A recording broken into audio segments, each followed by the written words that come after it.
We're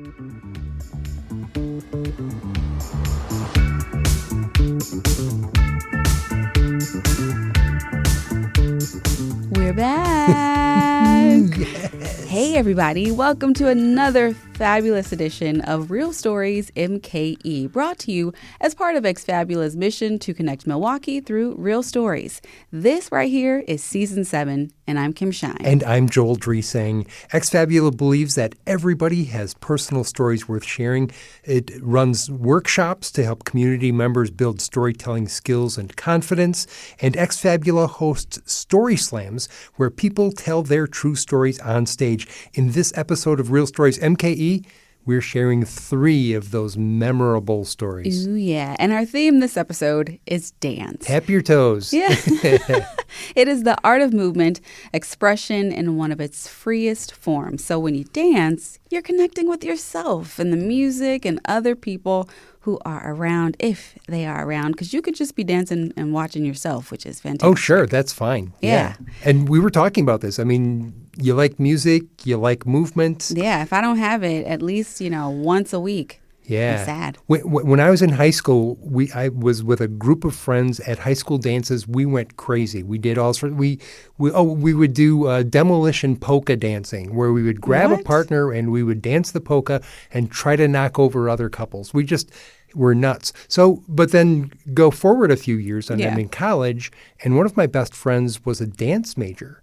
Okay. So I went to a house party where there were all these dance students, and I'd seen them perform, and they were great, and I just felt really intimidated. No. Yeah, and the music came on, but it just so happened that a friend of mine from high school was there, and we caught eyes, and the spark was there, and we just started getting crazy. Yeah. And the dance students came up to us and said, "You guys are so fun," and that's what it was. It was just getting rid of those inhibitions and having fun, Yeah, I think once you do that, you can just be free and you don't care. Right. Because you're just being you. You shouldn't, yes. Well, our first dance story comes from Dionysia, the Unshaven Haven of Burlesque.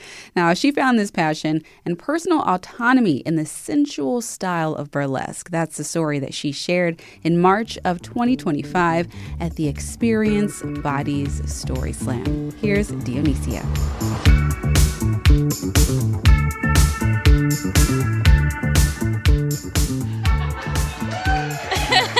Thank you. Hello. And thank you, JJ, for having me tonight. My name is Dionysia, and I am the Unshaven Haven of Burlesque. Burlesque, in its modern sense, is defined as the art of the striptease. It combines dance, comedy, and musical theater to create truly unique performance arts, preserving the vintage aesthetics, old Hollywood glamour, and the classic showgirl looks. I'll always remember the very first burlesque show I ever saw in Kenosha, where I'm from, K-Town Burlesque, and just how enthralled I was with it. I used to be in musical theater growing up, and seeing the show was completely different than what I was expecting. It was a variety of performances, singers and acrobats, different costumes, different characters, but what most stuck out to me is I could tell that each and every performer put their whole soul into their performance. You could just tell that each performer was really passionate about what they had brought to the stage. In retrospect, I recognize now this is because the art of burlesque is rooted in the principle of autonomy, meaning you are always in control of what you bring to the stage. You're in control of what you wear, how you look, how you dance, how you move, what characters you show up as, what scenery you have, what skills you show off. And ultimately, you're in control of what you reveal and what you don't reveal. When I first saw my first show, I immediately fell in love and I was like, okay, this is it. This is what I need to do. But are they going to accept me if I show up as a woman, hairy? It took me 6 months to get myself into classes and onto the stage just from the fear of it. growing up, I had heard a lot of stereotypes, a lot of negative comments about Latinas and what it meant to show up as a Latina here in Southeast Wisconsin. I'd heard whisperings and negative comments on social media, in the media, and whisperings from friends about Latinas being hairy, about Latinas having mustaches and all of this, to the point that I would internalize it if I wasn't completely, silky smooth. I would, hold myself back from the pool parties. I wouldn't go out to the beach. I would say, I'm so sorry. Like I forgot my swimsuit. And I really didn't like that feeling that at one point, 7 years ago, I said, F it, I'm just gonna commit to it and I'm gonna be hairy. And so I was. And, it took me 6 months, but I was like, okay, well, let me try. I see that burlesque performers are glamorous and beautiful and opulent and, this look, but are they gonna accept me if I show up completely unshaven? And I am proud to announce 3 years now into the future, I am a professional burlesque performer and I travel around, I bring my performances, I teach classes, I public speak now, shout out JJ, as a hairy Latina. I use my platform to spread the message that you can show up how you want in the world, and it's always up to you, whether you shave, whether you don't, whether you wear certain clothes or you don't. You are always in control of you and your body and how you present yourself. I use my platform to spread the message that burlesque has, the main tenets of burlesque are that you're always in control of yourself, that there is body autonomy as to how you show up and how you move and how you express yourself in your day-to-day. So if you go out into the world and you say, hey, I heard this burlesque performer at this event, or, I've heard about burlesque, I hope you're able to share with your people that that, yes, burlesque is about the sexiness and the striptease, but that it's also this art form that's rooted in self-autonomy and that spreads the message that all bodies are burlesque bodies and that you are always in control of what you do with yourself and your body.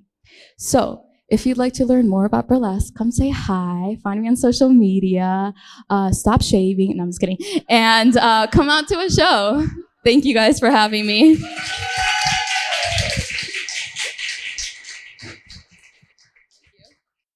That was Dionysia, the Unshaven Haven of Burlesque, and we do have an update from her. She says, I'm currently in the process of forming my own burlesque production company here in Wisconsin.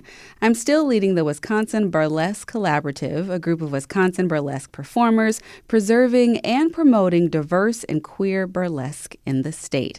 I still have not shaven my body hair, but I recently got a haircut. That's great. Kim, do you want to do some ultra shorts?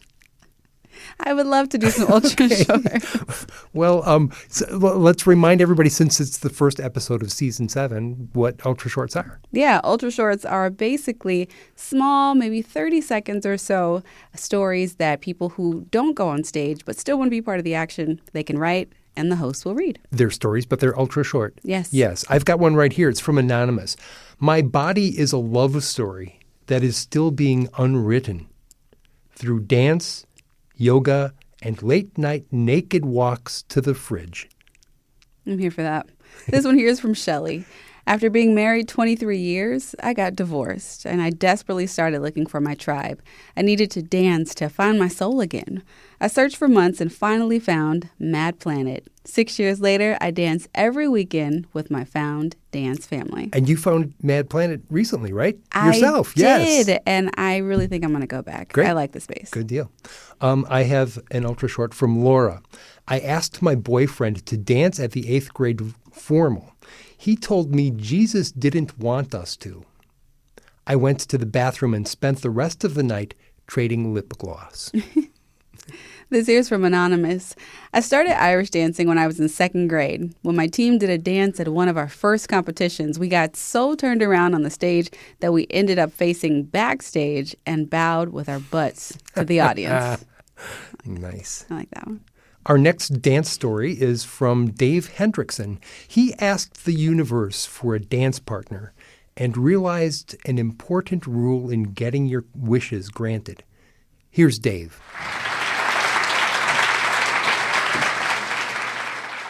When I was in my mid-30s, Hooligans on North Avenue was a crowded, rowdy, smoky saloon. I used to go down there quite often on Monday nights because that's when they had live blues. I'd drink a few beers and repeatedly failed to meet someone. For, a serious relationship. Oh, I went to other bars on other nights, and I didn't meet anyone. I took classes, among them a meditation course, where we were told that the more you meditate, the more favorable coincidences will occur in your life. I didn't meet anyone in there either. However, one time I did get a free pizza.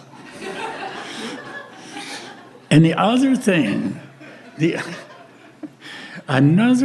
that I learned there was that if you had a problem with anything at all, you could simply ask the universe for help. And that gave me an idea. The next Monday that I was in Hooligans, standing there, it was crowded as usual. I'm standing there by the edge of the tiny dance floor, and I went into a meditation right on that spot. And then, when it felt like the time was right, it was 10 minutes to 11, I remember. I spoke to the universe. Excuse me. Sorry to bother you. I know you're probably busy, but, being the universe and all, you probably have to keep those planets moving around and paying attention to the whole galaxy. But if it's not too much trouble, could you provide me with a dance partner? Thank you. Well, I'd been told in the class that when you speak to the universe, you should be specific and confident. Since I have to work tomorrow, and she'll probably have to work tomorrow, and we might want to go over to Ma Fisher's for a cup of coffee afterwards, I'd like this to happen by 11 o'clock. Oh, and thanks for the free pizza. So I keep on with my meditation, and I feel like the time is slipping away here, waiting patiently for my dance partner to appear. So I take a sneaky look around the room, because you don't want the universe to notice that you might be having doubts. Well, it was 2 minutes to 11. No candidates in sight. I was having doubts. But I kept meditating, feeling kind of, stupid.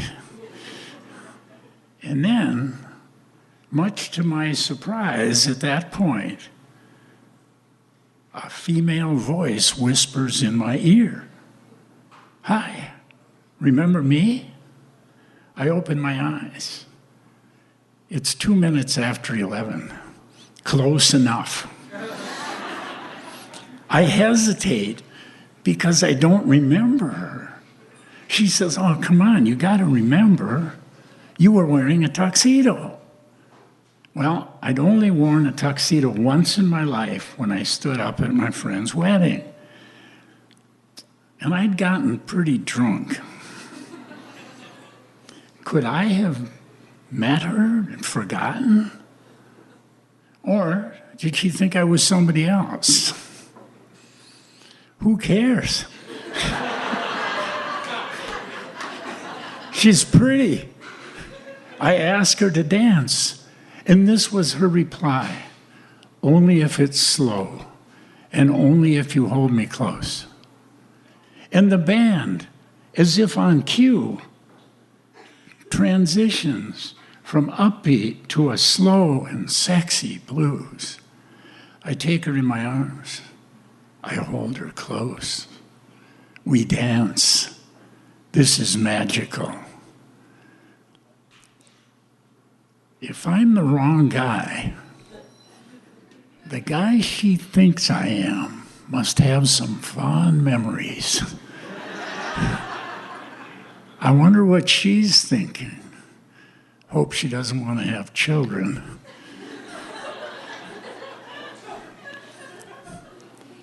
I could fake it and pretend I remember her. Yeah, that would work. No, that probably wouldn't work. She'd probably catch on. It looks like all I've got to go on is the truth. The song ends. I begin to tell her about the tuxedo and that I don't remember her because at that wedding I got very drunk.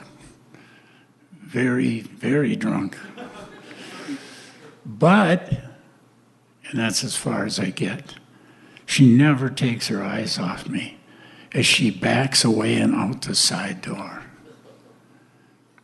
The band picks up the tempo as if to erase the memory of that slow, sexy blues.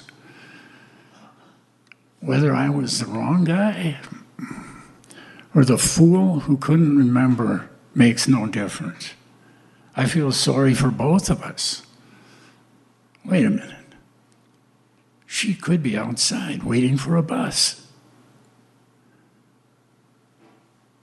I could go out there and tell her the whole truth about the meditation, about speaking to the universe, about how this coincidence brought us together, and that must mean something. If there's any sense to this life at all, take her over to Ma Fisher's, drink coffee, talk all night long. I go outside. She's gone. As the door closes behind me, the music becomes muffled, distant, as though the band is far away. And they might as well be, because I'm not part of that scene anymore. The magic is over. As I start walking towards home, it occurs to me that I can't be too serious about a relationship that lasted less than 10 minutes. I hope I was the wrong guy, and she found the guy she was looking for. And then it occurs to me that I have been privileged to see a crack in the cosmic egg, an exception to the rules of so-called reality. Reality is a lot bigger than we might realize. And I can't help but laugh about that awareness. I speak to the universe one more time that night. Next time, I'm asking for more than just a dance. Thank you.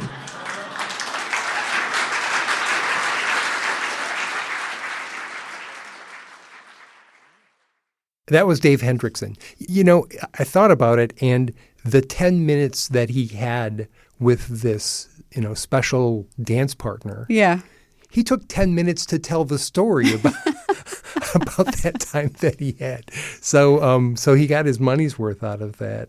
And we got a good story. Yes, out of that, exactly. honestly. And that reminds me of something that I've learned through Ex Fabula is that if things don't turn out the way you expect, make a story out of it. Yeah. Those are the best stories. I love that.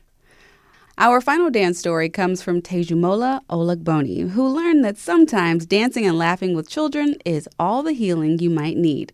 He shared this story in April of 2014 at a slam with the theme Foolproof. Here's Tejumola.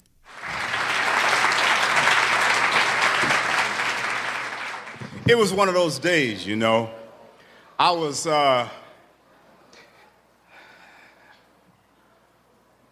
mad, disgusted, frustrated, depressed. See, I'd moved to New York to be a musician. And when I was in New York to be a musician, 2 of my 3 drums got stolen. I only had 1 drum, so I couldn't play with the famous musician I'd gone there to play with. You had to have a full set. Somebody said, well, go play with this African guy. So I went and played with him. And it was not really satisfying, but we argued all the time. We didn't get along. So he fired me. The only thing about it was that the building that I lived in was the one that he owned, so he kicked me out of that. I'm telling you, man. So I had my drum on my shoulder because when I picked the drum up to leave, the strap on the case broke and I had to carry it. And I was carrying it like this, and so I put it on my shoulder like I'm walking down the street, and I almost walk into a guy. And he says, "Are you a musician?" And I say, yeah, man, for what it's worth. He said, "This is my flute. I'm going to the park to play for the children because that's all that I have left to give." I'm like, whoa, yeah, okay. He said, "Do you know what probability is?" And I said, well, yeah, see, it's like whether something is, maybe gonna happen. He said, probability. He said, then tell me what's the probability of me sitting in my living room cleaning my gun and the gun goes off accidentally. What's the probability of that bullet going through the wall of my living room and then going through the wall of my living room into my bedroom and through the wall of my bedroom and into the bathroom and into the bathroom and hitting my wife right between the eyes? He said, I said, well, man, that's really, he said, that's what happened. That's what happened. He said, we had moved to Alaska to work to save money so we could come back here to New York to build a life. And that's what happened. He said, she was my everything. Now all I have left to give is this music. I'm going to the park with my flute to play for the children. You know what cancer is? Now I started to say, well, it's a retrovirus. It involves with recombinant DNA, but I know. I said, well, what is cancer? He said, cancer is when one cell decides it doesn't want to be like anybody else. It wants to be different. It wants to be unique. It wants to do its own thing. So it starts doing its own thing. And the danger is not just that cell is dangerous, but what makes it so deadly is that it positions itself beside a healthy cell and convinces that cell to do its own thing. And the next thing you know, they're doing their own thing. They no longer want to serve the purpose for which they were brought into being. And the next thing you know, they convince other cells to do their own thing. And the next thing you know, they convince other cells to do their own thing. And you know what they fail to recognize? And I'm like, what? They fail to recognize they are destroying the very thing that they depend upon for life. They don't want to help nobody. They want to do their own thing. So all I have left to give is this music. Come on. So I picked my drum back up and I followed him to the park. And when he got there, he opened up his case and he took out his flute and he started playing. And all the kids just gathered around him.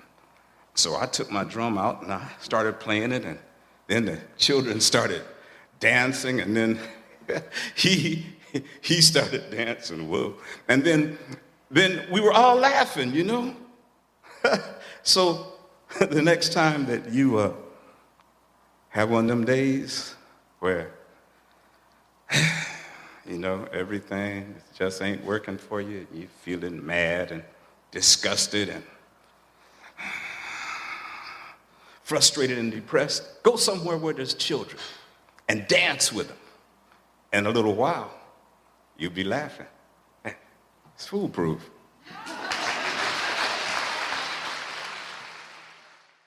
And that was Tejumola Ologboni. Hey, Kim, how about some more ultra shorts? I'm here for that. I have one from Molly. I thought my coworker was a total meathead, so I rarely spoke to him. One day, I asked him what he did the night before, and he said he watched a ballet on PBS with his daughter. He said it was beautiful. I'm a jerk. Aw. This here's from Anonymous. First love, middle school romance. 6th grade in Mr. Gooding's class, my first love and I talked and flirted for months. Life was wonderful. Until he asked me to dance. Awkwardness ensued, and things were never the same. But it was good while it lasted. Nice. Well, everybody, this is the first part of Season 7, and we're so happy to be with you guys. But this right here is all the time that we have for Real Stories MKE. But don't worry, Exfabula has been at this since 2009, and there are so many more audio stories available at exfabula.org/radio. The Exfabula website lists upcoming storytelling workshops and story slams, and we hope to see you at an event and maybe even hear your story. You can also connect with Exfabula on Facebook and Instagram, and you can keep up with Real Stories MKE wherever you get podcasts. Yeah, that's a new website, exfabula.org/radio. Mark it. Yes, got to bookmark that. Thanks to everyone who makes this program possible, including Exfabula staff and storytellers, Exfabula season sponsors, who include Transfer Pizzeria Cafe, Wisconsin Public Radio, 90.7 FM, and WUWM, 89.7 FM. Milwaukee's NPR. That's right. We also want to thank producer Jasmine Gonzalez and audio engineer Sam Woods. For Real Stories MKE, I'm Joel Dresang. And I'm Kim Shine. Thank you so much for listening. Keep telling your stories.